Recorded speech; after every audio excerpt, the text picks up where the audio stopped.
India versus শ্রীলঙ্কার মধ্যে গলে হতে যাওয়া টেস্ট সিরিজের দ্বিতীয় দিন আজ শেষ হয়েছে এবং দ্বিতীয় দিনের এই শেষাগত পজিশনে এসে ইন্ডিয়া যে মুহূর্তে যে জায়গায় পৌঁছে গেছে নয়কে হারিয়ে 460 রানে লিড নিয়েছে এবং দেবদত্ত প্যাডিক্যাল ব্রিলিয়ান্ট ইনিংস খেলেছে। 230 বল খেলে 167 রান করে তিনি আউট হয়েছে।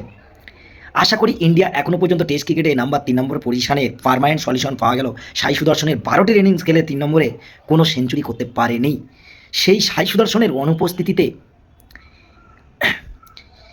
3 নম্বরে ব্যাট করতে নেমে যে খেলাটি করে গেলেন দেবদত্ত প্যাডিক্যাল, পুরোপুরি পার্মানেন্ট সলিউশন পেয়ে গেলে বলে আমি মনে করি ইন্ডিয়া 3 নম্বর ব্যাটার হিসাবে।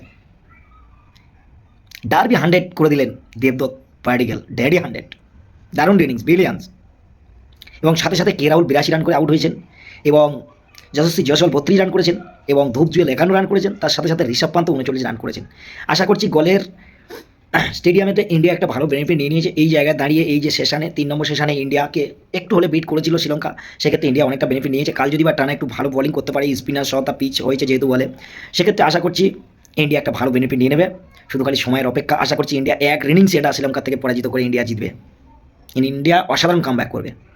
কামব্যাক করার আর কি আছে, অসাধারণ একটা বেনিফিট নিয়ে নিয়েছে। 460 রান কালকে আর আশা করছি ইন্ডিয়া ব্যাট করবে না, ইনিংস ওখানে ডেট ঘোষণা করে মোটামুটি বল করবে, শ্রীলঙ্কার ব্যাটারদের আহ্বান জানাবে বল করতে।